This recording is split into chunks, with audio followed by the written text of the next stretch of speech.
dipastikan saudara melakukan pengamatan morfologinya ya. Apakah dia punya apakah dia punya keunikan tertentu bagian tubuhnya. Kemudian nanti saudara sortir, saudara klasifikasi ya. Saudara beri kode segala macam, misalnya hewan A punya ini, berarti dia kodenya ini. Hewan B punya ini, kodenya ini. Baru setelah itu saudara membuat membuat pohon filogenetiknya berdasarkan data-data dari morfologinya itu. Nah, untuk yang sekarang ya, kita coba membuat desain pohon filogenetik sederhana saja ya, sederhana berdasarkan urutan DNA sequence-nya yang kita dapatkan ya. Jadi hal yang menjadi perbedaannya adalah pengamatannya aja ya. Jadi kalau saudara pohon filogenetik berdasarkan morfologi, nah kita membuat pohon filogenetik ini dari bioinformatika ini berdasarkan dari urutan sequence DNA-nya dari makhluk hidup tersebut ya, organisme tersebut gitu. Jadi yang kita lihat adalah kesamaan cirinya, kesamaan kemiripannya, sama urutan sequence-nya apa yang dipunyai atau tidak ya, seperti itu ya. Dan kemarin kita juga sudah belajar ya mengenai bagaimana saudara menggunakan BLAST ya. Oke, mengenai BLAST, maka saya juga sudah berikan latihan ya. Bagaimana pada kendala mengenai latihan ini? Bagaimana cara menggunakan BLAST?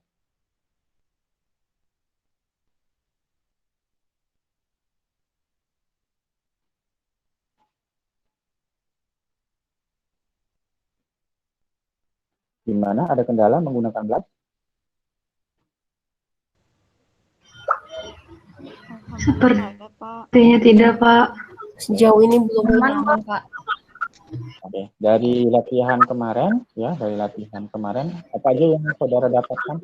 Kan ada soal-soal bawahnya ya, apa yang saudara temukan di sana? Dari urutan sekuen itu apa yang saudara temukan?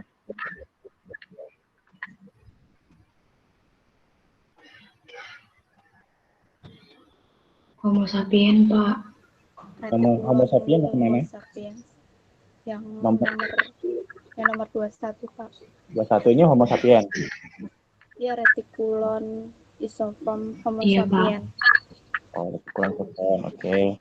Yang lain mungkin yang mencoba soal lain? Ada yang dapat apa aja? Peroksisom Homo sapien. Yang lain ada? Soal yang dapatnya apa aja? Saya nggak tahu, karena saya belum ngecek semuanya soalnya. Yang 22 kalau nggak salah dinosaurus deh, Pak, tapi dia di bawahnya E. coli, Pak. Berarti itu E. coli berarti. Oh iya, Pak. Oke, yang lain mungkin? Ada yang pernah coba soal yang lain mungkin? Ada yang nyoba?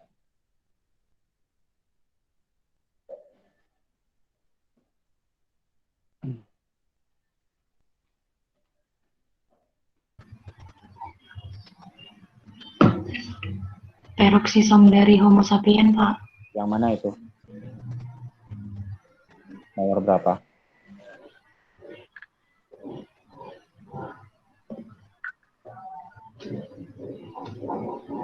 Nomor berapa yang itu? Homo sapien tadi?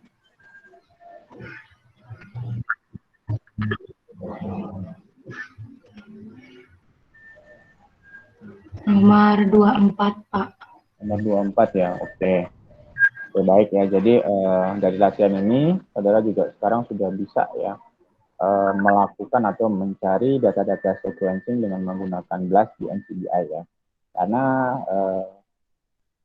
cara saudara kita melakukan BLAST di NCBI ini kan merupakan salah satu cara atau langkah dasar lah bagaimana saudara bisa melakukan pencarian berbagai macam data bioinformatika ya, baik itu data DNA maupun protein ya.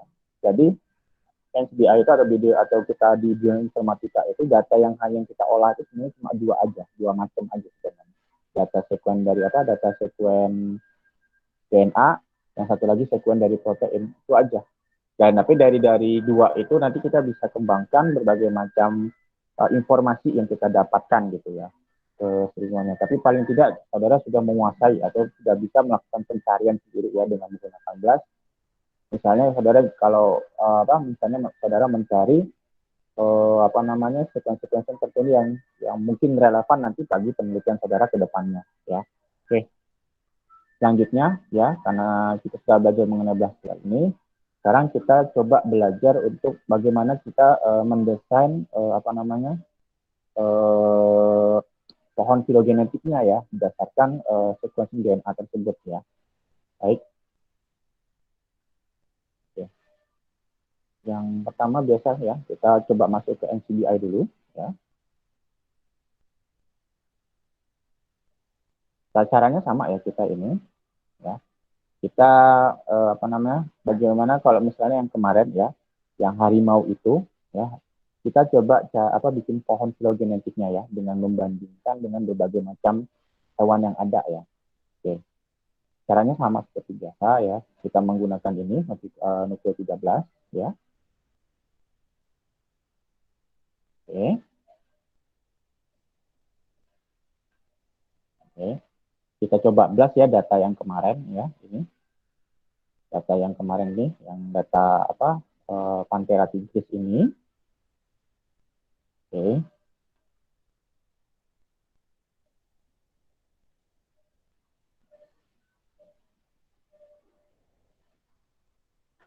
Tinggal kita blast saja.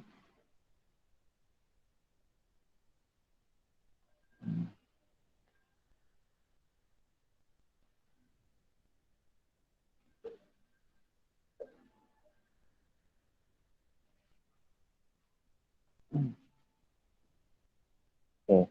Setelah kita blast ya, kita sudah banyak menemukan berbagai macam hewan ya, bermacam hewan hasil penelitiannya dengan bagaimana ya. Data yang kita punya itu adalah misalnya yang kita dapatkan sekarang adalah data dari Panthera tigris atau harimau. Nah, kita mau mencari data lagi ya untuk bikin pohon filogenetiknya, berarti kita harus mencari data sequencing dari berbagai macam hewan yang lain ya. Misalnya seperti ini. Kita coba bandingkan dengan Panthera pardus ya, Panthera pardus atau Puma concolor ya. Jadi caranya ya, yang pertama kita harus dapatkan datanya terlebih dahulu, data sequence-nya terlebih dulu. Caranya sama ya. Kita tinggal download ya. Tinggal download di Jinbang-nya.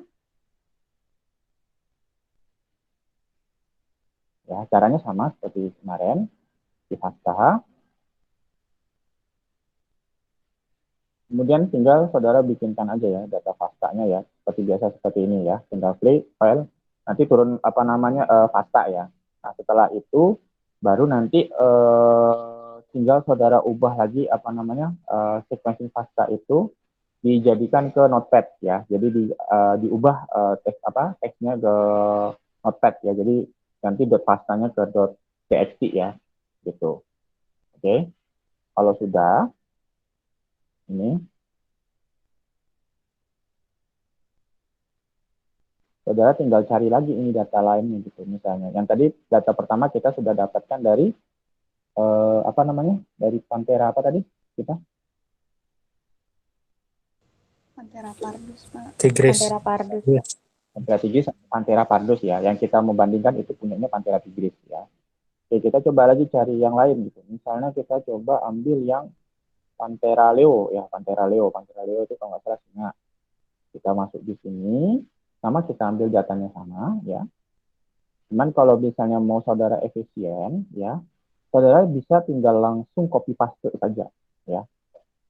Jadi copy paste, jadi saudara tinggal copy paste di sini langsung aja ya, langsung di sini sampai sini. Tinggal klik kanan copy ya. Karena data ini sebenarnya nggak bisa langsung dikontrol C ya, jadi saudara blok kontrol C nggak bisa. Jadi saudara harus pakai klik kanan baru di copy. Nanti setelah data ini dapat, baru nanti saudara masukkan lagi ke data FASTA tadi yang sudah saudara ubah ke Notepad-nya tadi ya. Ini yang ini kan ada FASTA, saya ganti jadi teks ya di sini. Nah, jadi saudara tinggal copy paste saja di sini, tinggal copy paste ya. Nanti keluar apa namanya, tinggal copy paste datanya yang ada ya, gitu.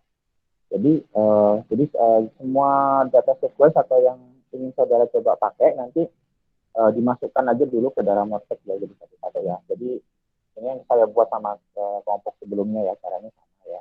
Jadi ini ada Panthera pardus, kemudian kita ambil sequencingnya punya Puma concolor, Controller apa?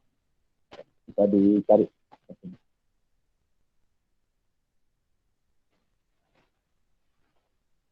Bisa di-searching apa Puma controller. Singa gunung, Pak, di Google. Oke. Kemudian Panthera leo singa ya. Iya, Pak.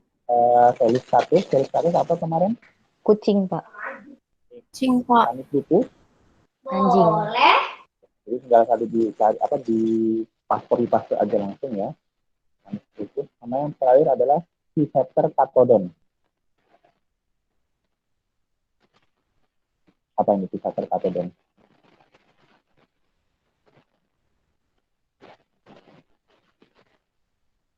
Coba Paus, dicari. Pak. Paus ya. Paus sperma, Pak. Oke. Jadi datanya ada, kita ambil cukup 6 aja ya. Kalau misalnya saudara mau banyak juga silahkan, nggak apa-apa. Bisa 7, bisa 6, terserah saudara mau bandingkannya berapa gitu.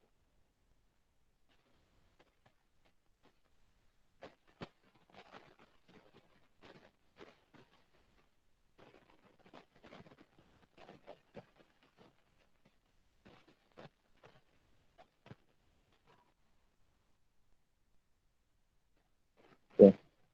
Ini ya kita cari ini, kemudian sebenarnya banyak ya, ada Siena, Paguma, Larvata, atau Leptonicus. Ini bisa saudara masukkan sendiri ya, saudara masukkan data-datanya sesuai dengan yang saudara inginkan. Nah ini kita tadi ngambilnya yang bisa terkata dan juga ada banyak sih, kita mau ngambil misalnya Marquez, saya nggak begitu tahu ini nama-nama apa ya, tapi ini hanya sebagai contoh aja. Kalau misalnya saudara membuat konfig ini lebih beragam, bisa nanti berbagai macam sumber ini bisa saudara masukkan ya. Jadi misalnya mau saudara masukkan Mustela, Lontra, Mustela ini, silakan nggak apa-apa, sebanyak mungkin ya. Tapi kita cukup 6 aja ya, biar agak mudah. Biar agak mudah menjelaskannya. Oke, jadi setelah data tadi saudara dapatkan semua, ya, data tadi sudah dapatkan semua, sudah saudara simpan. Tahap berikutnya kita ada bagaimana kita membuat pohon filogenetiknya. Ya.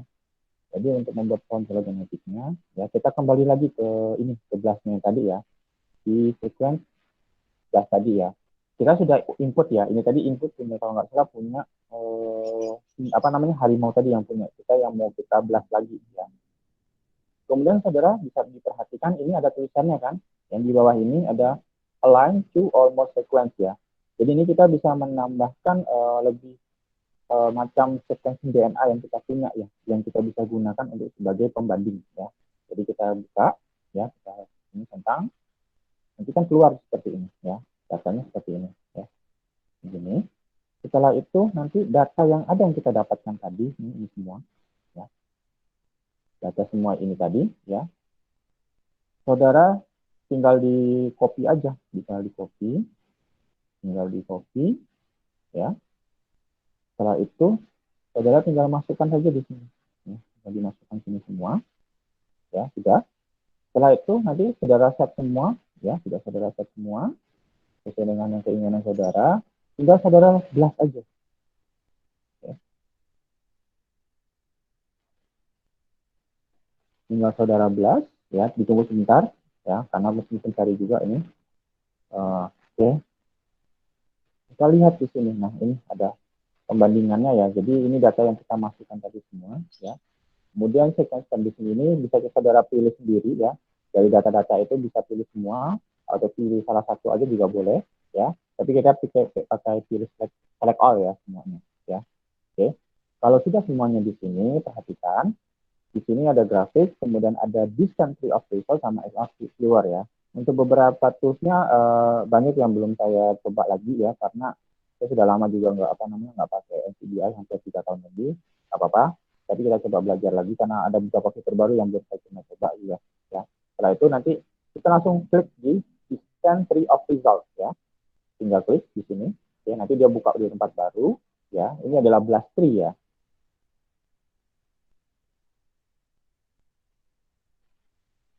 Nah, dari sini kita sudah dapat keluar ini pohon filogenetiknya, ya. Jadi kita bisa lihat di sini relasi makhluk hidup yang kita bandingkan. Kemudian yang tanda kuning ini ya, ini saudara bisa ganti nanti namanya gimana. Ini tadi kan data yang kita cari ya, data yang ingin kita bandingkan, data punyanya kita ya. Katakanlah saudara tadi punya sequencing datanya punyanya harimau. Kemudian kita bandingkan data sequencing dengan hewan-hewan yang lain.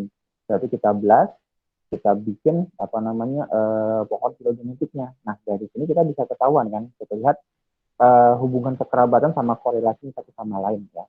Oke. Jadi kita bisa coba lihat ya, kita coba bahas ya. Ini bisa lihat di sini antara Panthera pardus, Panthera leo sama harimau ya, Panthera tigris sama singa gunung ya. Ini masih satu line ya, masih satu line dalam artian ini dia masih satu spesies beda spesies tapi dia berbeda apa? Beda apa dia nih? Maksudnya beda spesies tapi masih satu apa? Di atas Satu genus, Pak. Genus.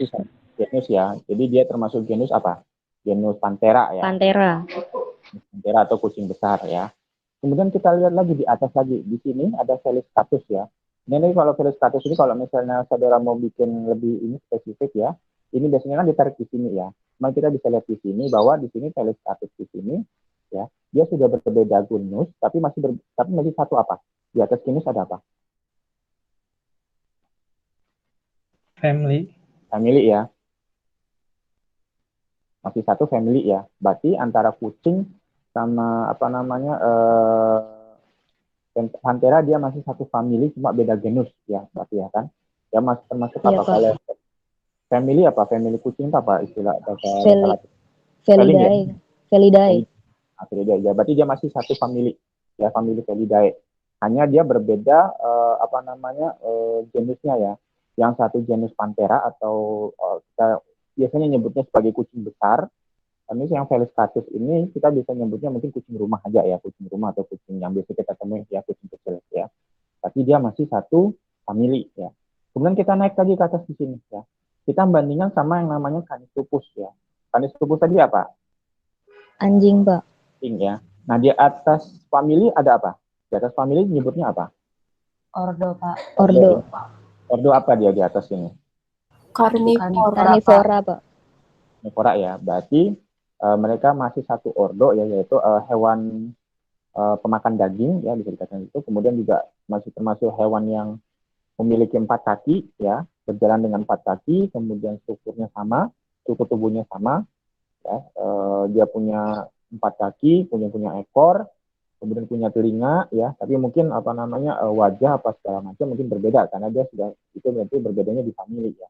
Tapi kita bisa simpulkan di situ masih satu ordo ya, ordo Carnivora. Yang membedakan apa? Hanya berbeda family. Yang satu golongan kanin ya kalau nggak salah ya. Family anjing itu apa namanya? Bahasa Latinnya. Kanin ya, bukan? Bisa dibantu? Canidae, Pak. Canidae ya? Iya, Pak. Ya, yang satu berarti canis ini atau serigala atau anjing masih satu golongan Canidae, sedangkan yang Felis ini ya, Felis sama Panthera ini golongan ke Felidae ya. Tapi dia sudah berbeda family tapi masih satu ordo atau ordo Carnivora ya. Kemudian kita lihat lagi Physeter catodon ya, Physeter catodon ini tadi apa nama biasanya ikan apa? Pausperma, Pak. Di atas ordo ada apa? Kelas ya. Berarti dia masuk kelas apa dia? mamalia. Dia masuk kelas mamalia ya, berarti dia beranak ya. Berarti dari sini kita bisa menyimpulkan juga bahwa hewan yang kita bandingkan ini masih satu golongan mamalia ya. Yang berbeda hanya berbeda ordonya aja ya. Yang satu ordo Carnivora, yang satu ini ordo hewan apa kalau nggak salah makan plankton kalau nggak salah ya. Atau yang mungkin bisa kita bandingkan juga di sini yang satu hidup di darat, yang satu bisa hidup di air ya, di laut ya. Kemudian nanti kalau di atas lagi kalau misalnya kita bandingkan sama tumbuhan atau mungkin sama yang lain misalnya kayak mikroba mungkin dia lebih cabangnya lebih lagi nih. Jadi di atas kelas kalau nggak salah ada filum atau apa ya, saya lupa filum apa divisi gitu sama kingdomnya gitu ya. Begitu caranya ya. Cuman saya juga agak lupa ini gimana cara ngetesnya ya. Jadi sebenarnya ini masih bisa disederhanakan, cuma saya lupa caranya. Tapi kalau misalnya saudara punya data seperti ini sudah cukup, saudara gampangnya cukup tinggal ya kalau mau nge-save aja bisa langsung pakai print screen juga bisa ya. Kenapa? Karena kita cuma mau mendesain secara sederhana saja pohon filogenetiknya, ya. Kalau saudara mau yang lebih detail lagi, yang segala macam itu sebenarnya saya ada aplikasinya, ada toolsnya, cuman belum saya temukan ya. Nanti kalau misalnya ada saya temukan, nanti kita coba belajar bareng nanti setelah di UTS ya. Gitu. Jadi paling tidak ini saudara sudah bisa membuat pohon filogenetik dengan menggunakan data sequencing yang saudara dapatkan tadi ya. Oke. Sampai sini mungkin ada yang mau ditanyakan mengenai bagaimana cara membuat pohon filogenetik atau mungkin ada pendapat lain? Silakan.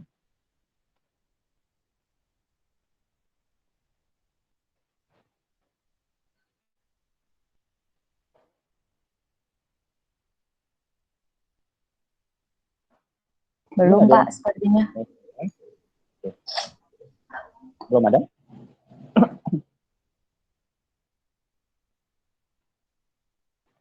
Ada yang mau ditanyakan lagi? Ini ciri spesifik pembedanya nggak disebutin ya, Pak? Enggak. Karena kita kalau ini kan kita bikin pohon filogenetiknya bukan berdasarkan morfologi. Nah, ini berdasarkan urutan sekuensi DNA. Ya.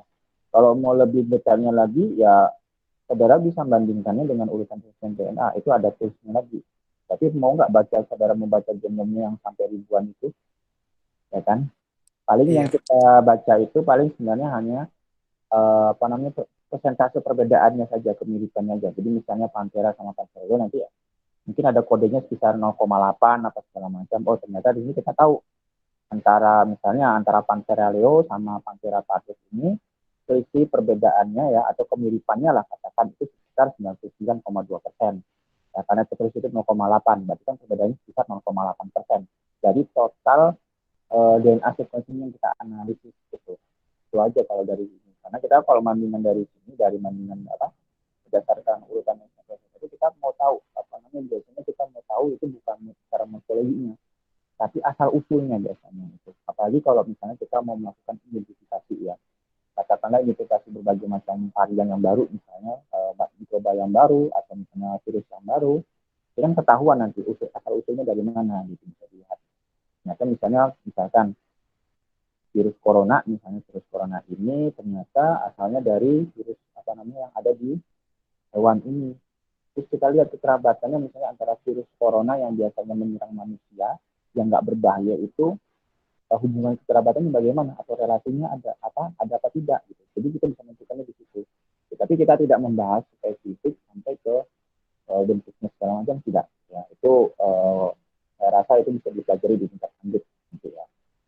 Tapi untuk yang saudara ketahui sekarang, misalnya saudara ingin mau membuat kegiatan, misalnya mau melakukan penelitian mengenai identifikasi, kemudian kita minta tolong nanti bisa nggak coba dibikinkan pohon filogenetiknya saja. Saya rasa dosen juga tahu. Ya saudara tinggal bikin pohon filogenetiknya secara sederhana aja seperti ini. Tidak lebih dari itu. Kalau lebih dari itu mungkin saudara bisa belajar lebih lanjut di tingkat yang lebih lanjut. Ya. Ada lagi yang mau ditanyakan? Bapak mau tanya, Pak. Ya. Itu tadi saya ketinggalan yang itu, Pak. Yang pas masukin nukleotidanya itu kan tadi kan Bapak kalau nggak salah lebih dari 2 spesies tuh, Pak, yang nah itu tadi saya nyoba copy tapi nggak bisa, Pak. Itu kan bisa pilih file juga. Pilih filenya itu harus TXT atau bisa dalam bentuk Word, Pak? Dalam bentuk Word juga bisa. Saudara mau menyimpan data itu misalnya katakanlah ini ya. Mana tadi? Langsung aja itu. Ini ya data ini tadi ya. Ini saya cuma pakai cara sederhana aja gitu.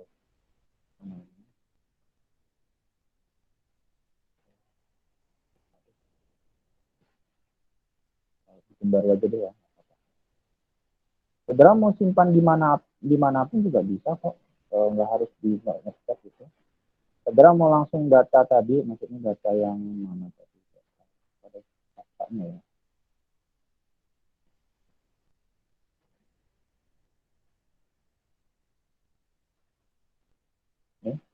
Bisa kalau mau saudara langsung tinggal di continue.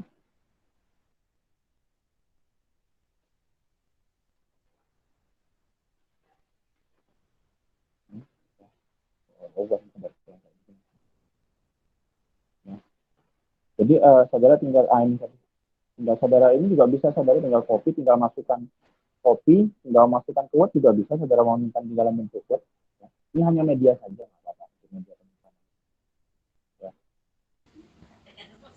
Pak, tapi kalau langsung kopi nukleotida yang ke itu Pak, yang apa sih, yang box buat kita masukin nukleotidanya itu kan cuma ada 2 tuh Yang Pak. mana? Kalau yang di awal Pak,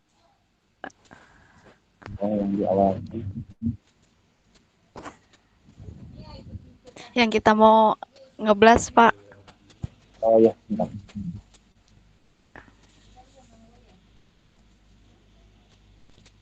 Yang di sini ya?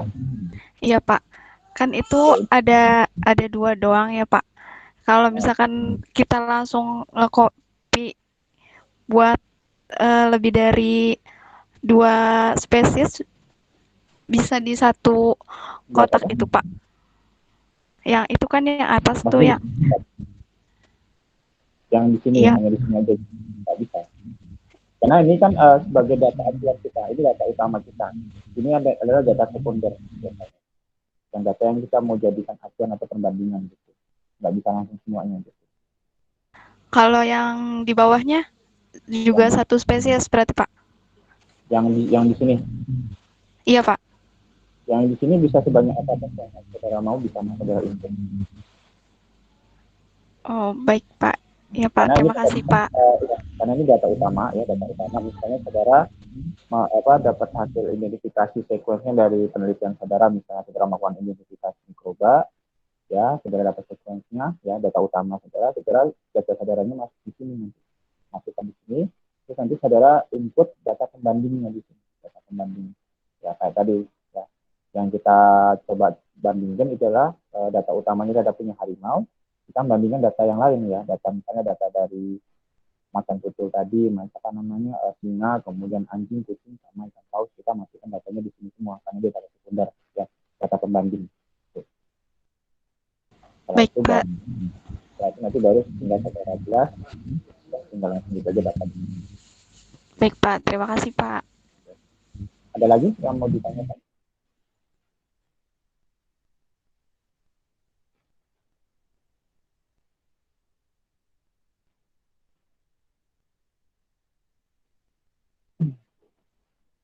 Sepertinya belum ada, Pak.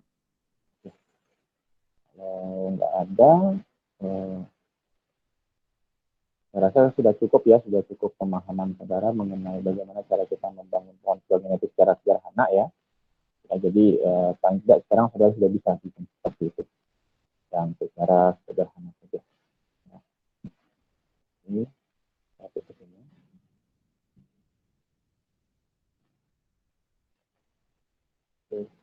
Selanjutnya kita masuk ke materi baru ya. Jadi untuk materi minggu ini kita akan membahas mengenai primer ya, atau kita juga mengenai bagaimana cara mendesain primer juga ya, apa parameter yang harus kita perhatikan ya yang dalam melakukan desain primer itu ya untuk materi kita hari ini. Oke, ini mengenai primer desain. Ya. Sekarang mungkin saya tanya dulu ya, saudara juga sebelumnya sudah pernah mendengar yang namanya primer kan? Pernah, Pak. Sudah Pak. Mungkin bisa saudara ceritakan gitu, apa namanya, apa yang sudah saudara ketahui lah mengenai primer itu, kemudian bagaimana hubungannya sama PCR, bisa saudara ceritakan apa yang sudah saya dapatkan lah, kita coba merefresh pengetahuan saudara di bioteknologi karena ini juga penting. Mungkin bisa ada yang menceritakan, silakan.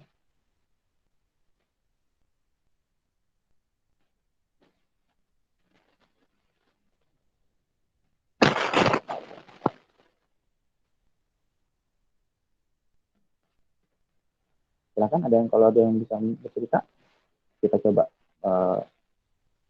bicara apa namanya mengenai ini, mungkin apa yang saudara ketahui lah, maksudnya mengenai primer sama proses itu yang saudara tangkap dari apa namanya perkuliahan sebelumnya, bisa diceritakan, silakan.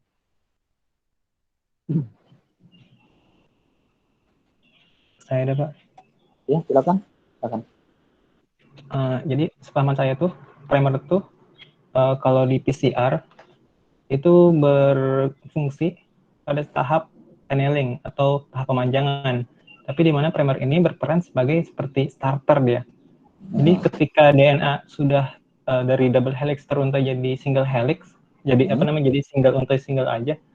Ketika akan di copy, akan di cloning gitu. Nah, primer lah yang pertama kali memulai starter di mana titik awal si gen yang mau di cloning itu. Jadi primer itu starternya lah. Gitu, Mbak. Baik. Oke, yang lain ada yang bisa memberikan pendapat?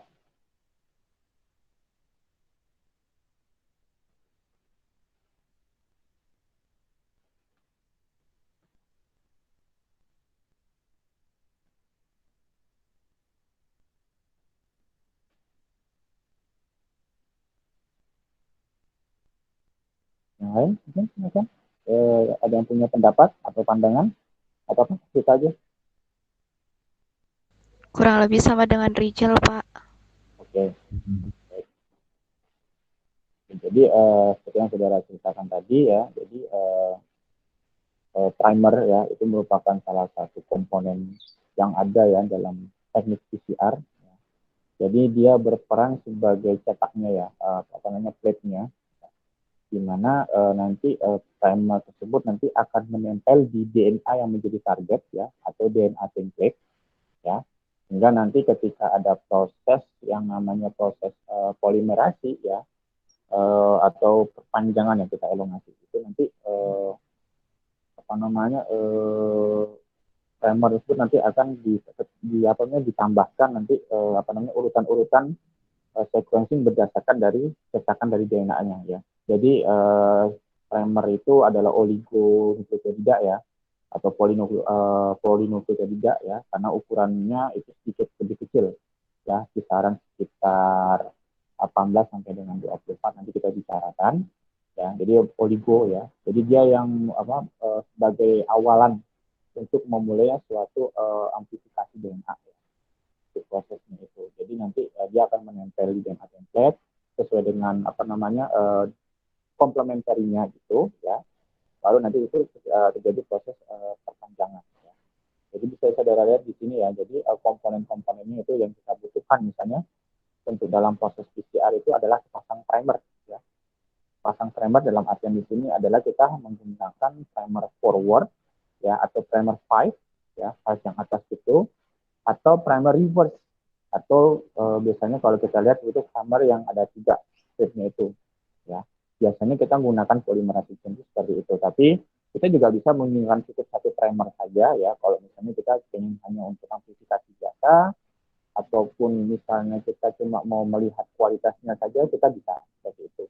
Tapi kalau misalnya kita mau menggunakannya ini misalnya untuk cloning, dalam artian di sini kita mau menginsersikan DNA tersebut ke ke yang lain, itu penting bagi kita untuk mendesain primer sesuai dengan apa yang kita inginkan, desain plasmid ataupun desain DNA yang kita inginkan, sehingga nanti ketika ada saat proses produksi atau translasi dari mRNA menjadi protein, kita bisa mendapatkan hasil yang baik atau sesuai dengan DNA-nya itu, transkripsi dari DNA-nya tersebut ya. Dan lain bahan-bahannya juga ada banyak, ada buffer PCR ya, buat dia larutannya itu agar dia bisa bekerja. Kemudian di NTP ya, di NTP ini adalah berbagai macam NTP ya, AT itu yang bebas, itu nanti ini yang penyusun rangkaiannya. Jadi kalau misalnya ada primer, nanti begitu nanti di jalan sesuai dengan ada tag polimerase, nanti di NTP-nya akan nempel satu-satu sesuai dengan komplementernya. Ya. Dan yang terakhir adalah enzim yang berperan dalam proses polimerase conversion ya, yaitu DNA polimerase ya. Jadi kalau nggak ada tag polimerase, proses amplifikasi juga tidak akan berjalan. Ya. Cuman dalam melakukan desain primer, dalam mendesain primer atau kita mau membuat primer yang kita inginkan sesuai dengan tujuan kita, itu ada beberapa hal atau beberapa parameter yang harus kita perhatikan ya. Karena itu sangat penting ya. Karena kalau misalnya kita bikin jalan, ya hasilnya juga bisa jadi gagal, atau bisa jadi yang kita dapatkan juga tidak baik. Oke. Kita coba bahas parameter-parameter yang ada, ya, yang harus saudara perhatikan. Ya. Di sini sudah tertulis di materi, ya, sudah saya berikan juga. Yang pertama adalah panjang primer. Ya. Jadi panjang primer itu yang umum yang biasanya digunakan itulah sekitar 18 sampai dengan 24 ya. Yang sepengetahuan saya, yang sepengalaman saya melakukan investment timer itu idealnya antara 18 sampai dengan 24 gesture atau pasang basah. Ya. 30 nggak apa-apa ya, tapi kita juga harus berbicara tentang sebetulnya hal-hal yang lainnya ya. Kenapa misalnya tidak bisa di bawah 18 atau misalnya lebih dari 24? Kalau misalnya di bawah 18, katakanlah misalnya saudara membuat primer hanya terdiri dari misalnya katakan 10 gesture aja ya. Nggak apa-apa, bisa saudara bisa bikin seperti itu. Tapi yang akan terjadi kalau misalnya dia punya tempat di DNA template itu punya komplementernya lebih dari satu ya, ini bisa menjadi masalah juga karena nanti dia akan teramplifikasi pada pada bagian-bagian tertentu saja gitu. Atau misalnya dia tidak tidak teraplikasi pada target DNA yang kita inginkan, lokasinya ya. Jadi apa ya? Bentar ya.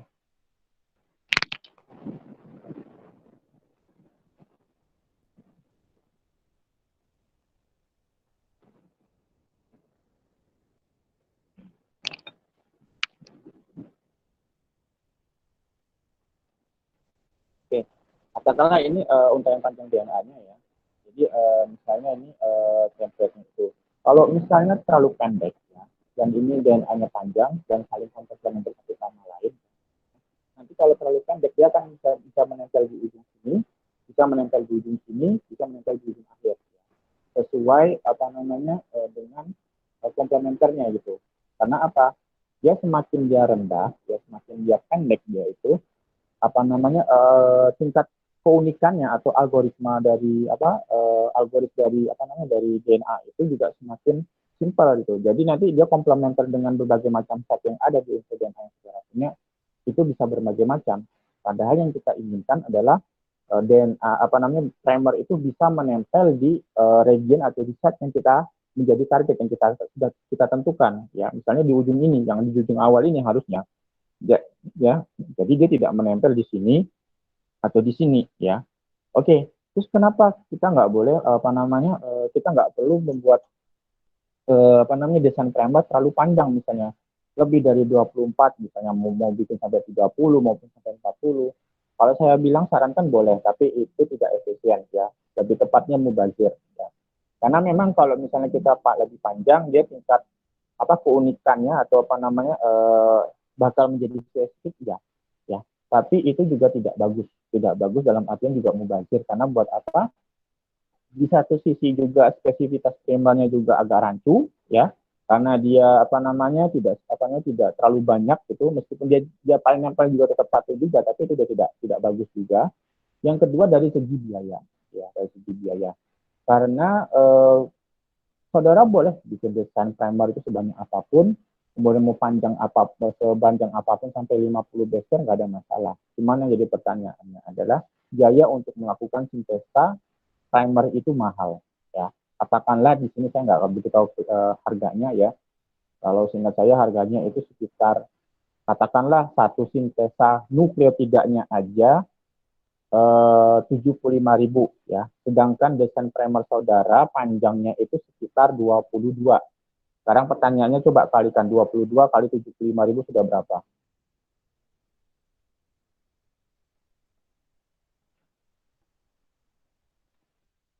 1.650.000 Pak. 1.650, belum termasuk tambah tetek bentuk yang lain ya. Paling-paling full satu jenis primer itu sampai bisa jadi sampai 2 juta lebih ya. Itu kalau misalnya dia mau sintesisnya hanya berapa mili aja, misalnya katakanlah 1 mili dengan total tadi misalnya saudara beli sekitar 50 mili gitu, 50 mili nggak nyampe misalnya 10 mili misalnya, katakanlah 10 mili ini ya, sintesanya itu harga satu sintesanya modelnya 1.600.000, kemudian harga jual belinya 1 milinya katakanlah 100.000, ya udah berarti tambahkan nanti jadi 100.000 segala macam, berarti kan bisa habis lebih dari 2,5 juta untuk satu desain primer saja. Sedangkan saudara-saudara kalau misalnya mau melakukan penelitian itu minimal paling tidak saudara-saudara melakukan punya dua jenis primer ya, yaitu primer forward atau primer reverse ya. Karena itu makanya kita juga lihat juga biaya untuk melakukan sintesa mensintesa primer tersebut ya. Jadi sekiranya juga kita memperhatikan panjang primer yang kita punya gitu ya. Oke. Selanjutnya adalah primer melting temperature atau TM ya. Jadi nilai TM ini kalau misalnya sebentar ya.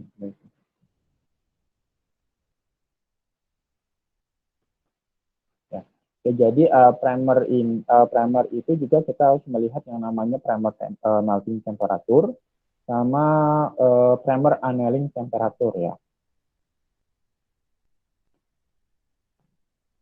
Nah, jadi pada posisi ini ya.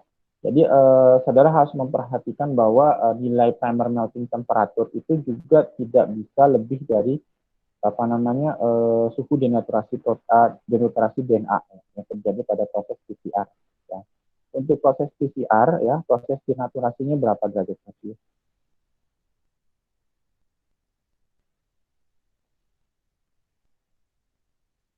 Coba dilihat berapa rata-rata denaturasi di PCR berapa derajat Celcius?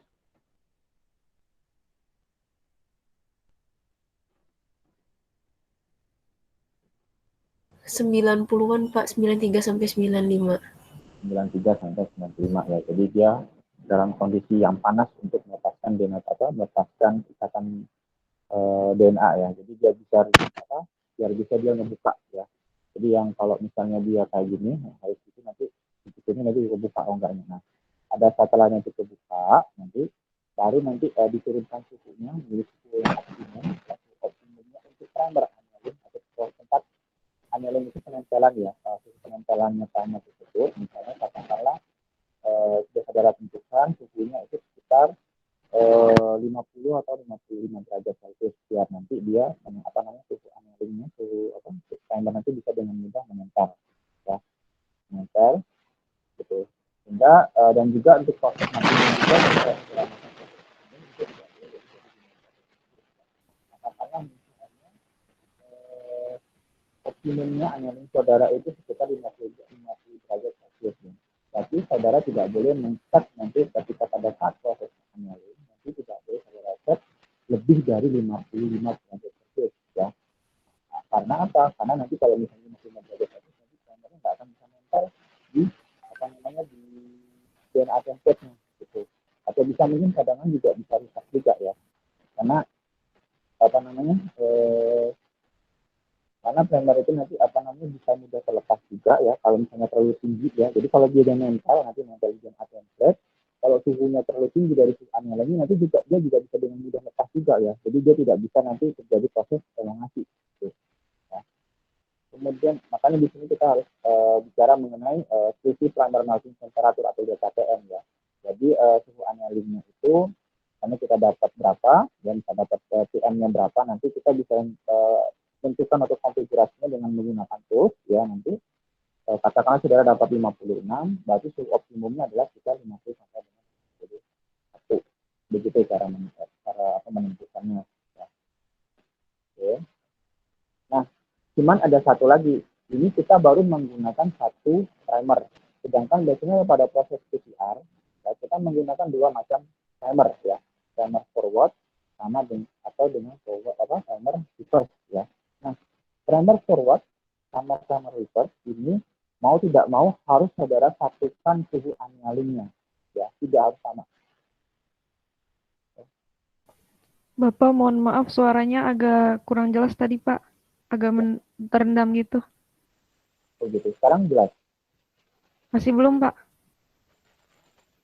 Mungkin jarak mic-nya didekatin apa gimana, Pak? Gini, Suaranya kalau di saya kecil, Pak. Iya, Pak, kecil. bentar ya. Begini, cukup. Masih kecil nggak suaranya? Jelas, Pak. Yang lain? Jelas, Pak. Oke. Sampai mana tadi yang kurang kedengaran?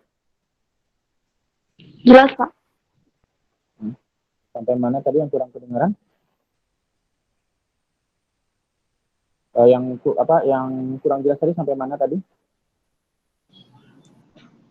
Yang jenis primer ada 2, Pak, itu.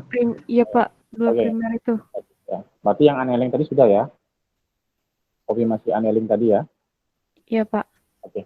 Jadi Pak Saudara perhatikan juga ya tadi, seperti saya bilang, jadi untuk proses PCR biasanya kita menggunakan 2 macam primer ya. Primer forward sama primer reverse ya. Nah, yang harus Saudara tekankan bahwa Saudara harus membuat suhu annealing antara primer reverse sama primer forward itu harus sama, minimal mendekatinya ya. Cuman harus Saudara garis bawahi bahwa setiap primer itu punya suhu annealing yang berbeda-beda ya. Sehingga mau tidak mau Saudara harus mengoptimalkan atau paling tidak mensiasatinya bagaimana primer itu tetap bisa bekerja dengan baik ketika pada saat proses reaksi ya. Sebagai contoh ya, katakan tulis saja nanti sekarang tulis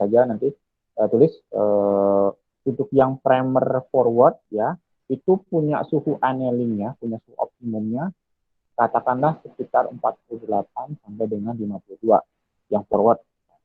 Sedangkan yang reverse itu punya suhu optimalisasi annealingnya itu sekitar 50 sampai dengan 55 ya. Pertanyaannya, di mana suhu yang paling optimal? Bisa Saudara coba lihat ya, coba. Menurut Saudara di mana? Posisi suhu annealingnya yang paling optimal ada di mana?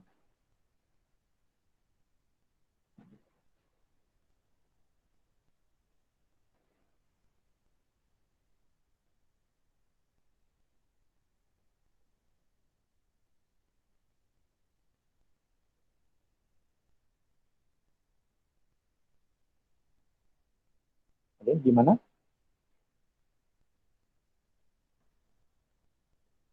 Gimana? Bisa mungkin ada yang bisa menjawab? Silakan, nggak apa-apa salah.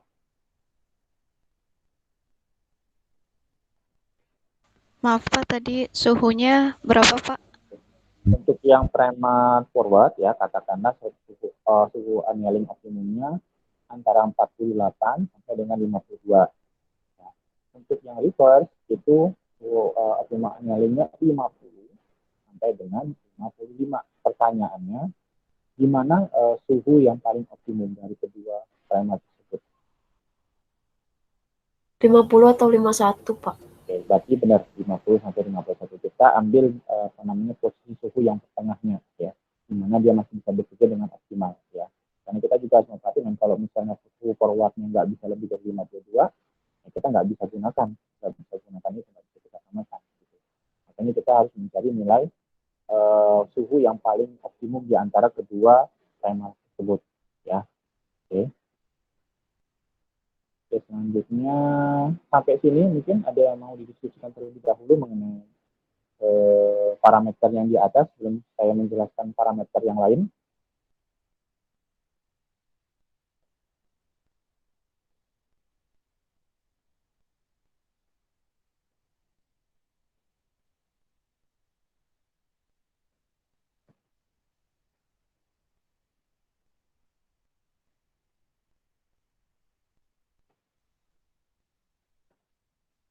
Ada yang mau didiskusikan mengenai yang parameter di atas sebelum saya masuk ke selanjutnya? Belum Pak, sepertinya Tidak, Pak. Baik. Oke, kita lanjut lagi ke parameter berikutnya ya. Jadi produk lain ya, atau panjang produknya ya, produk artikonnya. Ya, jadi hasil amplifikasi itu biasa disebut nama artikon ya. Oke. Saudara perlu tahu ya, kalau saudara melakukan amplifikasi itu tidak bisa melakukan amplifikasi itu lebih dari 1.700 base ya. Jadi di sini bisa diceritakan ya bahwa jarak pandang kurang dari 2.000 bahasa itu sudah cukup ya. Dalam artian di sini bahwa kalau saudara melakukan teknik PCR, saudara juga tidak bisa serakah melakukan semua coding regionnya ya saudara cloning gitu. Karena apa? Semakin dia nanti semakin dia panjang panjang bahasanya yang saudara ingin amplifikasi itu akan semakin error ya. Jadi yang namanya proses amplifikasi atau elongasi itu optimalnya nanti yang melakukan amplifikasi itu paling optimal itu pada sampai ke proses pada pasang basa yang ke 1.600 sampai 1.700 ya. 1.700 ke atas itu dia sudah mulai error ya. Jadi dia sudah mulai tidak teraplikasi dengan sempurna. Kemudian dia juga data-datanya juga banyak yang rusak segala macam sehingga dia tidak teraplikasi dengan baik ya. Oleh karena itulah makanya kalau kita mau melakukan proses amplifikasi itu kita biasanya membuat DNA template-nya yang menjadi ini kita sudah memperkirakan nanti template ini nanti akan diimplementasikan sampai berapa besar ya. Paling umum biasanya yang saya pahamkan atau yang saya kerjakan itu optimalnya sekitar 1.600 sampai 1.700 untuk satu forward saja. Ya. Jadi kalau lebih dari itu juga rusak ya. Jadi kalau misalnya saudara memperkirakan ini proteinnya bagusnya sampai 1.000 berapa gitu, ya saudara juga harus membuat yang reverse-nya ya. Jadi dia biar ketika dia nanti teraplikasi dia bisa teraplikasi dengan sempurna gitu. Ya. Karena untuk aplikasi yang bagus itu untuk proses amplifikasi ketika dia bisa menjadi menjadi DNA ya, antikonnya itu bagusnya itu kisaran antara 300 sampai dengan 1.600 atau 1.700. Jadi nggak bisa lebih dari itu. Dan itu pada posisi 300 sampai dengan 1.700 itu biasanya sudah cukup untuk melakukan proses translasi menjadi proteinnya satu jenis protein sudah cukup. Nah, karena rata-rata protein itu ditranslasi kebanyakan panjangnya sampai 1.200 itu satu jenis ya. Tapi kalau dia modelnya banyak misalnya protein yang gede kayak terus segala macam itu biasanya kita amplifikasinya terpisah ya. Makanya ada yang namanya docking nanti, kita nanti belajar nanti ya. Oke. Jadi itu yang harus saudara perhatikan mengenai template itu ya. Jadi saudara juga harus memprediksi ya sampai posisi mana amplifikasi primer DNA saudara itu bisa teramplifikasi dengan baik seperti itu. Kemudian selanjutnya adalah secondary structure ya. Jadi secondary structure ini bahwa saudara juga harus ketahui ya bahwa DNA ya maupun oligonucleotida itu juga punya kecenderungan untuk dia bisa menempel ke dirinya sendiri ya, atau dalam artian itu dia bisa mengkomplementasi dirinya sendiri gitu ya. Jadi seperti saudara katakan, jadi kalau misalnya saudara punya dua pasang DNA double helix itu, setelah nanti dibuka setelah proses denaturasi nanti ketika nanti suhunya turun atau segala macam nanti dia akan menutup dengan sendiri ya. Itu merupakan salah satu keunikan dari DNA sama di DNA kita juga gitu. Jadi begitu dia sudah selesai diamplifikasi, suhunya nanti mungkin sudah turun, nanti akan tercipta lagi ikatan-ikatan hidrogen. Nah, saudara harus paham juga bahwa primer juga seperti itu ya. Jadi kalau dia tidak kalau dia saudara tidak menjaga suhunya ataupun misalnya nanti prosesnya berbeda apa segala macam, primer itu sendiri juga bisa mengkomplementer dirinya sendiri ya. Itu terjadi kalau misalnya kalau ada dua jenis model yang sama ya, model antara ujung-ujungnya yang sama. Misalnya pada bahasa pertamanya misalnya GCC, kemudian yang terakhirnya saudara kasih CGG, katakanlah gitu CCGG, nanti dia akan menempel sendiri gitu. Karena apa? Karena ujung-ujungnya saling komplementer. Nah itu bisa menyulitkan atau misalnya bisa menghasilkan proses PCR atau proses reaksi yang akan mungkin bisa hasilnya jadi kurang bagus ya. Itu yang pertama. Yang kedua ya, yang saudara harus perhatikan juga dan juga untuk menjaga keunikan dari masing-masing primer itu. Jadi primer reverse sama primer forward juga dibuat tidak boleh sama, ya. Atau paling tidak dia tidak bisa saling, kalaupun harga sama urutannya, tapi dia tidak boleh saling komplementer, ya. Jadi primer reverse sama primer forward itu juga punya kecenderungan untuk bisa menempel sendiri juga. Makanya dari itu kalau kita mau mendesain dari primer itu kita harus melihat atau menjaga bagaimana primer kita masing-masing, baik itu primer forward maupun primer reverse itu tidak saling menyatu, gitu, tidak saling menempel, karena dia punya kecenderungan seperti itu, karena ikatan hidrogen itu sangat mudah terbentuk. Ya. Jadi itu yang dimaksud dengan kalau misalnya dia melengkung sendiri seperti itu, ya, karena dia mencari sisi lain, sisi metode yang bebas gitu, yang dia bisa saling komplementer, ya, sehingga nanti dia melengkung gini, itu yang disebut namanya hairpin, ya, hairpin. Jadi kayak ini dia melengkung kayak gini, ya, melengkung sendiri dia itu, ya. Kemudian juga ada yang self dimmer, jadi dia bisa saling berikatan satu sama lain, ya, karena ada komplementernya itu, ya. Oleh karena itulah, tapi kita juga harus memperhatikan bagaimana saudara melakukan desain primer itu bagaimana seoptimal mungkin dan unik mungkin, sehingga nanti ketika dia attach ke DNA template ataupun dia nanti berinteraksi dengan atau misalnya nanti dia dengan primer yang lain, yaitu dia tidak akan saling satu sebelum terjadi proses reaksi, ya. Itu. Kemudian yang ketujuh adalah repeat and bounce, ya. Jadi kalau misalnya pada proses penempelan primer, ya, kita harus mencari posisi atau melakukan desain itu tidak boleh posisi repeatnya, pengulangannya itu lebih dari 3, ya. Seperti ini contohnya. Ini nggak boleh seperti ini. Contohnya CCG, C, C, C, C, C. Ini ada 5 kali ini, ya, 5 kali.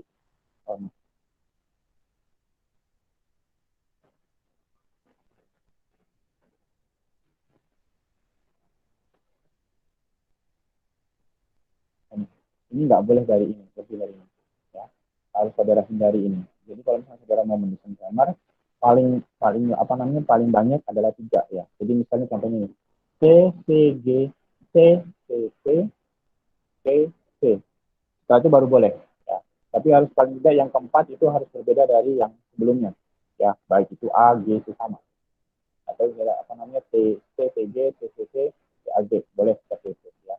Dan itu juga secara itu ketika saudara menentukan posisi letak di mana nanti primer itu menempel di DNA template-nya, gitu. Posisi mana juga harus saudara tahu, ya. Ini misalnya DNA template-nya ada kayak begini, nanti yang saudara harus perhatikan dia juga nggak boleh menempel di sini nanti, ya. Jadi harus saudara mendesain primernya sedemikian rupa bagaimana caranya dia tidak akan menempel di sini, ya. Banyak caranya. Nah, oleh karena itulah makanya penting bagi saudara untuk mengetahui bahwa yang namanya spesifisi atau keunikan itu sangat penting, ya. Karena kalau primernya spesifik, dia nanti akan nempelnya juga di tempat yang spesifik, ya.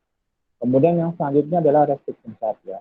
Jadi restriction site ini biasanya kalau misalnya saudara mau mendesain plastik atau misalnya saudara mau melakukan insersi yang membutuhkan desain DNA sequencing itu yang lebih spesifik, sudah hasilnya jauh lebih bagus. Tapi kalau misalnya saudara cuma melakukan notifikasi sederhana saja, misalnya cuma mau buat sampai bikin hanya cukup misalnya DNA sequencing aja, atau misalnya mau lihat visualisasi atau kualitasnya, saudara tidak perlu menunjukkan membuat adanya resultat di primer tersebut, ya. Nanti saya berikan contohnya ada di sini. Kemudian saya juga menggunakan cara ini untuk untuk melakukan insersi DNA, ya, cloning juga seperti itu. Oke. Selanjutnya adalah yang terakhir adalah kita harus perhatikan adalah kandungan gizi kontennya. Gizi konten. Maksudnya gizi konten ini adalah konten gizi ini harus lebih banyak dari AC, ya. Sekarang saya tanya, BC sama AC itu yang mana yang paling kuat misalkan?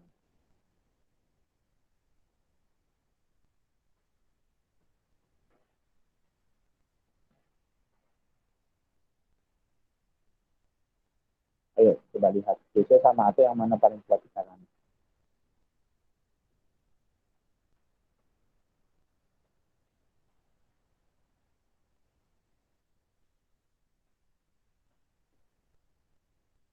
GC ya Pak? GC. Oke, GC ada berapa ikatan hidrogen? 3, Pak. AT? 2. Tapi kan sudah tahu berarti GC, apa namanya, ikatan GC itu dengan GC itu jauh lebih kuat daripada ikatan AT ya. Jadi salah satu syaratnya ya, sebisa mungkin apa namanya, ketika saudara mau mendesain timer itu kontennya harus GC-nya harus lebih banyak daripada AT ya. Kisarannya 50 sampai dengan 60% ya. Jadi katakanlah misalnya saudara punya desain timernya 20 ya. Berarti berapa kandungan gizinya yang paling bagus? Minimal berapa gizinya?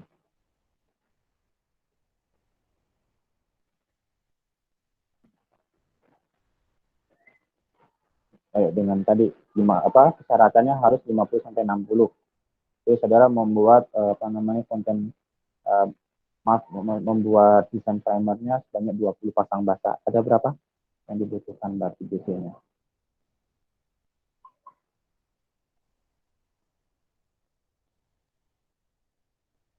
Ada berapa? 40 sampai 60% bukan Pak? 50 sampai 60% yang ada di sini. Ada berapa berarti? Ada berapa basah?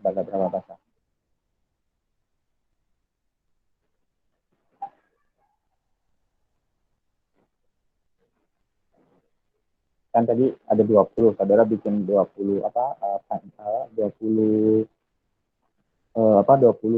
basah untuk membentuk desain primer itu, untuk membentuk primer itu dengan syarat kandungan gizinya 50 sampai 60%.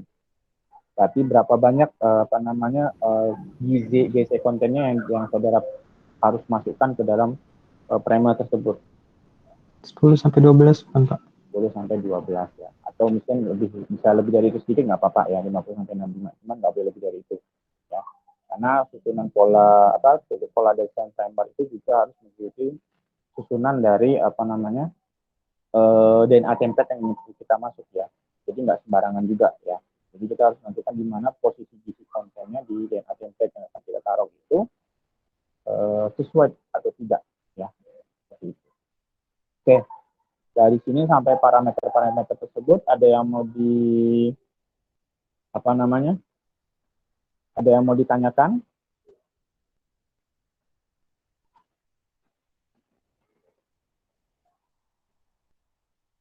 Ada yang mau ditanyakan? Ini bisa saudara baca ya. Bisa saudara baca ini caranya sama. Ya, cuman sana itu saya coba saya carikan caranya lagi ya. Nanti bagaimana caranya ini. Yang lain dan juga bagaimana saudara kita menentukan analysis timernya ya, waktu analisisnya gitu. Ya. Kita sampai jam berapa kita?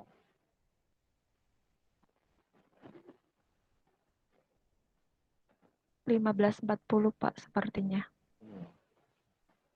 Ini sudah di sana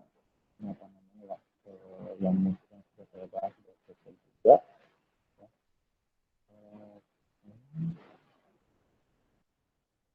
Nah, ini bisa saudara baca. Kemudian untuk mengenai parameternya mungkin ada yang mau didiskusikan atau ditanyakan?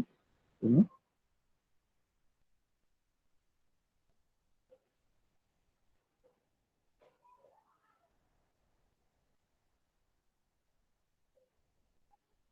Ya, ini caranya sama sih, melakukan desain primer ya. Jadi menentukan DNA template-nya, karena itu kita penting karena ini bahan dasarnya kalau kita mau membuat primer ya kita harus punya DNA template yang kita tuju ya, DNA-nya bagaimana. Ya. Lalu nanti kita mendesain primer ya yang kita inginkan dan kita maksimalkan nanti bagaimana caranya ya. Ini bisa saudara baca, ini sama aja sih.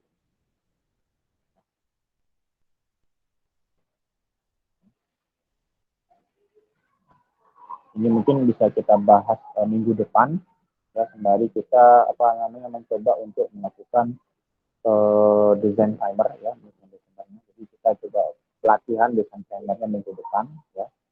Jadi untuk tugasnya saudara ya, untuk minggu depan ini tugas satu kelas ya, saya minta saudara mencarikan nanti saya nanti dua macam DNA sequence ya. DNA sequence apa saja yang ingin saudara kita coba desain primernya ya. Bagaimana?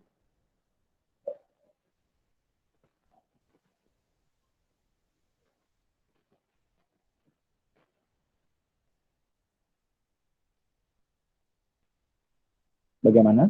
Ya, jadi saya minta tugaskan untuk satu kelas ya, tolong carikan dua macam DNA sequence ya, yang akan kita coba kita desain primernya. Ya. Kita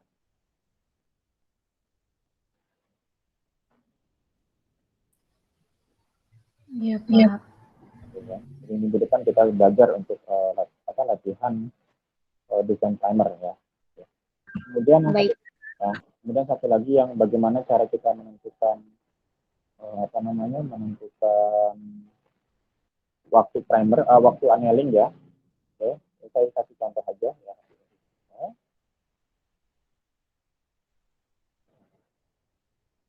Kita tunggu sebentar ya, tunggu sebentar ini karena azan ya. 5 menit aja ya, kita tunggu sebentar ya. Iya, Pak.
Baik, kita teruskan ya, tinggal dikit lagi.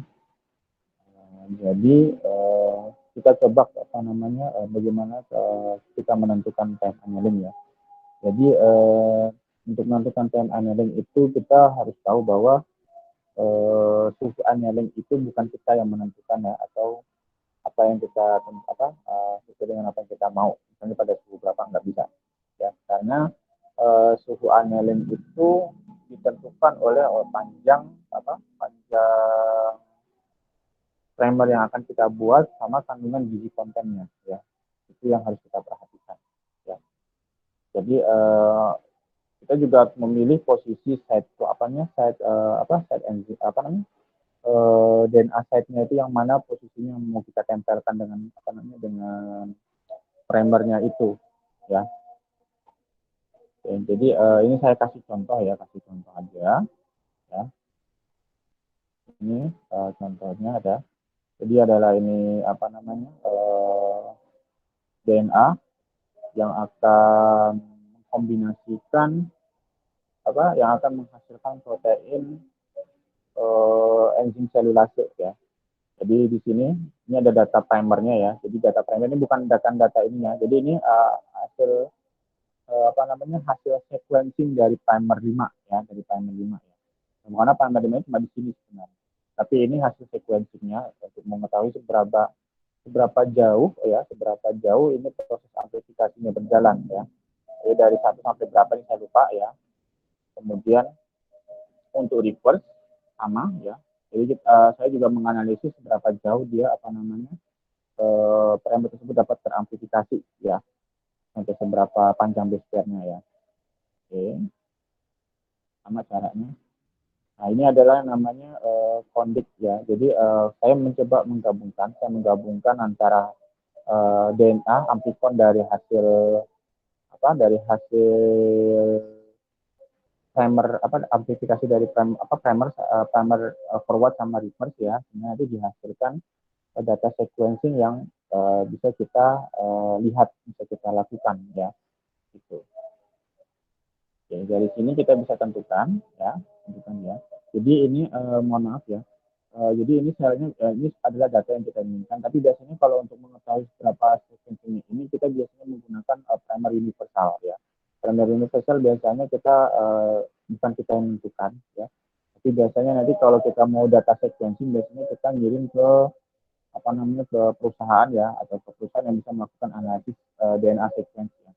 Kalau di Indonesia biasanya di universitas tertentu yang ada ya, misalnya atau lembaga kajian tertentu ya, biasanya bisa di LIPI atau di Eijkman ya, bisa saudara melakukan analisis DNA sequence di sana dengan biayanya juga yang lumayan mahal ya. Kemudian ini ya, jadi ini adalah datanya data sequencingnya ya. Jadi saudara harus perhatikan di sini yang saya birukan ini adalah nucleotide sequence-nya ya. Jadi ini adalah urutan nucleotida yang nantinya akan ditranslasi menjadi protein ya, akan menjadi protein. Sedangkan yang ada di sini ya, ataupun di sini yang saya carikan ungu itu adalah primer. Jadi primer designated region-nya ya, di posisi sebelah mana ya. Jadi ini sudah saya inikan. Jadi primer config ini sebenarnya sudah saya satukan sama yang namanya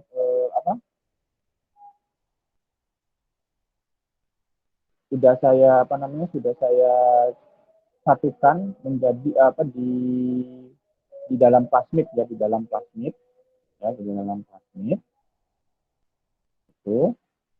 Sehingga nanti saya sudah tahu nanti posisinya di mana nanti ketika proses amplifikasi itu berjalan di mana ya. Jadi kalau ada promotor, nanti ketika nanti dia ada promotor untuk memulai proses yang namanya proses transkripsi ya, dari itu nanti bisa bisa teramplifikasi pada posisi yang sebelah mana gitu. Ini maksudnya dari ini promotor ini transaplikasinya ini tidak menggunakan primer ya, tapi dia menggunakan sistem yang ada di dalam sel ya, dalam sel. Jadi kalau misalnya mau menggunakan primer di sini, ini sedikit saya maksudnya di sini ada saya membuat primer tersebut untuk ditujukan untuk diinsersikan ke dalam yang namanya vektor ya, saudara, yang namanya vektor atau plasmid ya.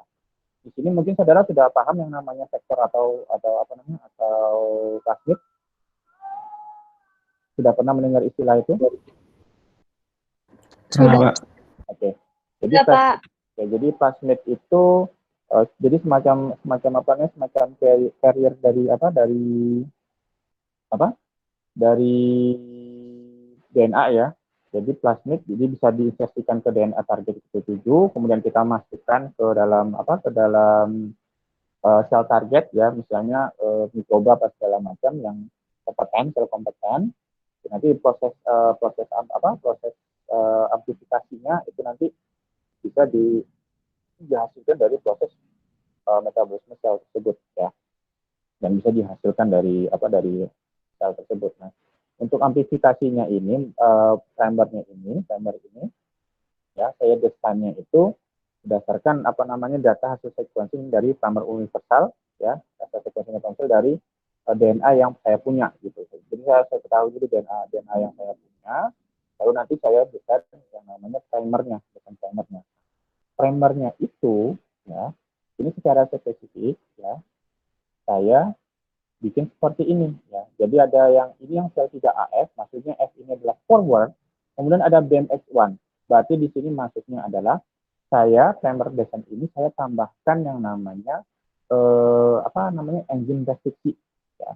Sehingga nanti dia bisa diinsersikan ke dalam plasmid ya, ke dalam plasmid ya. Dalam hal ini plasmid yang saya gunakan adalah Tec21A ya. Jadi saya gunakan dua macam restriction site-nya ini. Yang pertama untuk yang forward saya pakai yang namanya BMX1. Yang reverse saya pakainya yang XHO ya. Jadi di sini sudah bisa saudara lihat di sini. Ini ya, ini adalah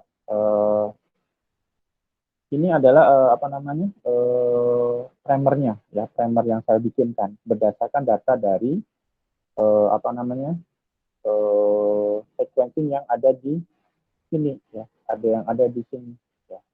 Jadi begitu setelah itu saya bikinkan, ini kan sesuai ini AAGTTA ya. Ini kita lihat AAGTTA ya. Jadi awalnya di sini desain primernya ya. Cuman karena saya mau ada proses cloning atau insersi ya, biar dia bisa nempel atau bisa nanti dia menyatu dengan plasmid, di depannya saya tambahkan yang namanya restriction site ya. Ini restriction site-nya untuk untuk BAM-H1. Sama halnya dengan yang ada di reverse, saya tambahkan juga di sini. Ini adalah data sequencing-nya ya. Ini kalau reverse berarti saudara harus mereverse datanya ya. Bisa saudara lihat di sini. Nih. Ada AAC. Kalau saudara mau melakukan reverse bikin primer reverse, saudara harus bacanya terbalik dari sini kemudian ubah ya. Jadi kalau ini di sini T, berarti reverse-nya harus harus berlawanan. T pasangannya sama apa? T pasangannya sama apa?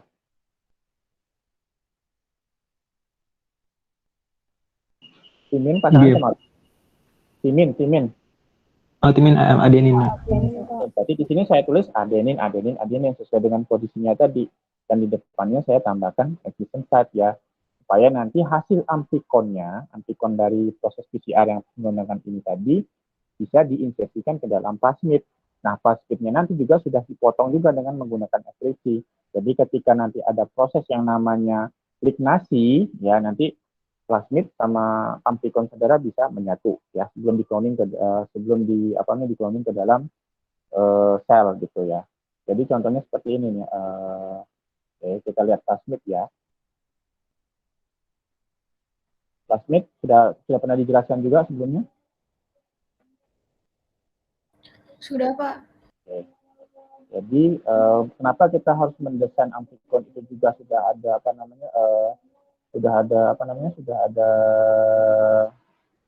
testing setnya ya. Jadi misalnya seperti ini. Ya. Langsung aja cek.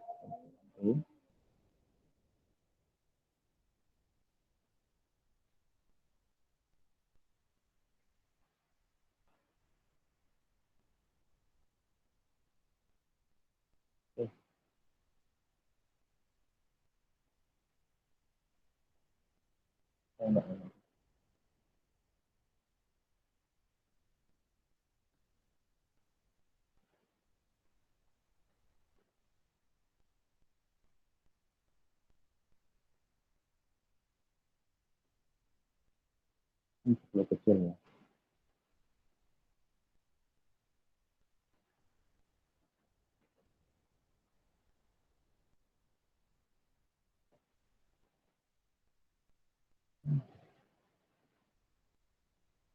Kita loading agak lama. Oke, ini adalah mappingnya ya, mappingnya. Saudara harus lihat ini arah apa namanya, arah apa namanya, arah codingnya, arah amplifikasinya itu ke kiri ya. Jadi harus saudara tahu di sini posisi arah kirinya sebagai macam ya. Ini. Jadi biasanya ada origin, kemudian ada pad21 ya di sini. Kemudian ada namanya LACZ ya. Kemudian di sini ada apa namanya ori. Biasanya ori ini akan menentukan kalau apa namanya biar bisa plastik ini dikenali sama sel kompeten ya. Kalau tidak ada ori nanti ini akan dianggap sebagai plastik akan dianggap sebagai benda asing ya. Jadi begitu dia kemasukan nanti dia akan segera dimusnahkan oleh sel tersebut ya. Karena sel juga punya mekanisme pertahanan sendiri ya. Jadi saudara harus lihat ini arahnya segini.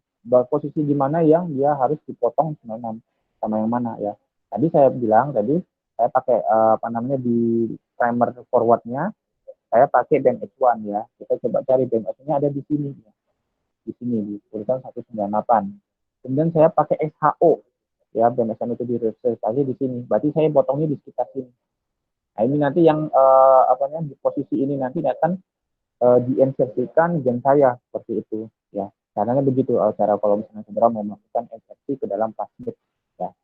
Jadi harus tahu posisi resistance site-nya juga. Ya. Oke. Nah, setelah itu, kita sudah mendesain ini ya, mendesain ini.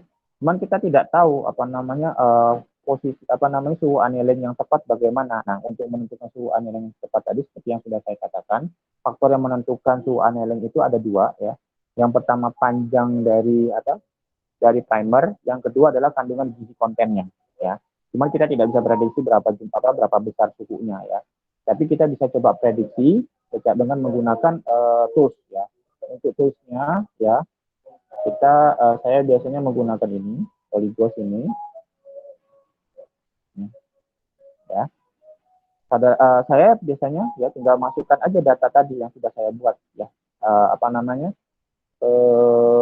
primer yang saya buat ini ya. Tinggal begini, saya tinggal copy ya. Kemudian kita lihat di sini. Nanti langsung kebaca di sini komputer akan apa namanya toolsnya akan memperkirakan nanti jumlah basanya ada berapa di sini, terus basanya ada 24 ya. Tapi di sini saya menggunakan oligonuklidenya untuk primer ini ada sebanyak 24 dengan suhu annealing suhu melting point-nya adalah sekitar 57 derajat Celcius. Nah, karena ini suhu melting point ya, biar bisa saudara tahu suhu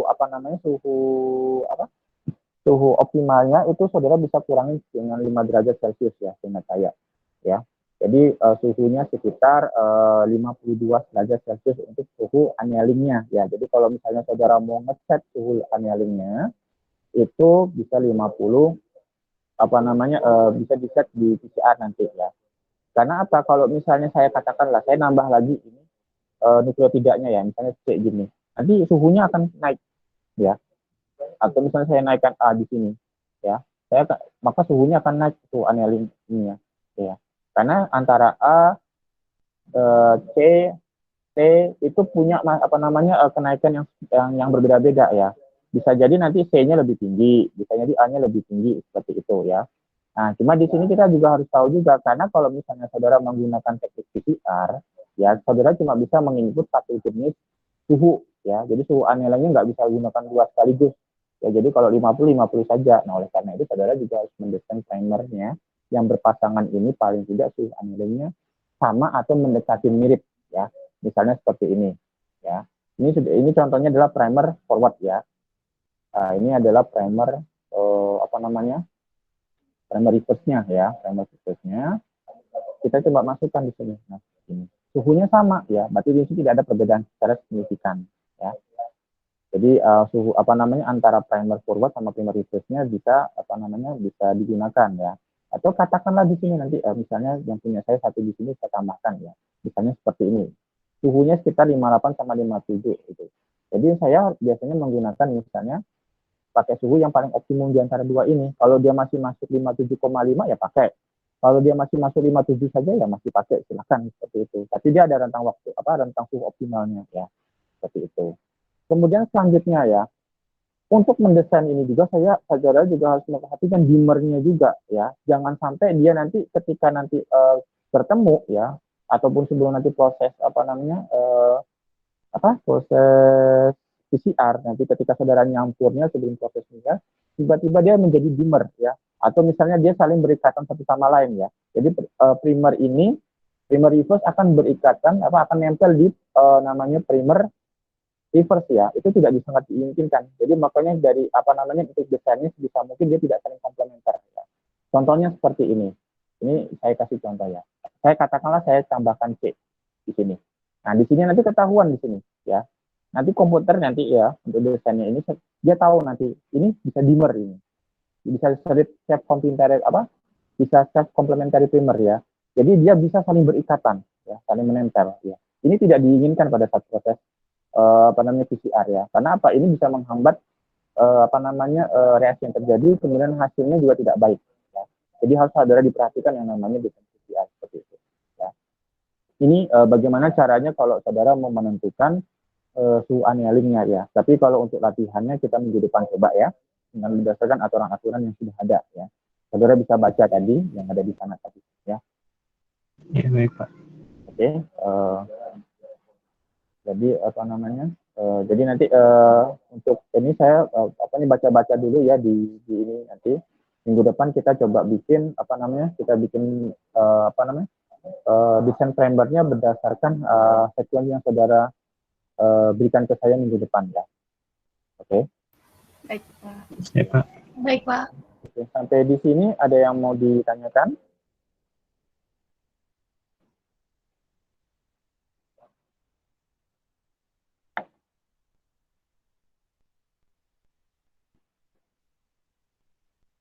Sampai sini ada yang mau ditanyakan mengenai primer design, mengenai parameter-parameternya?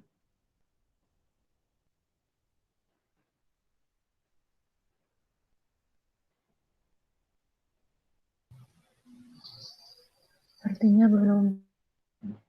Kalau nggak ada, ya itu aja sih yang bisa saya sampaikan untuk minggu ini. Ya, kalau nggak ada yang disampaikan ya saya akhirin. Ya, masih ada yang mau ditanyakan lagi?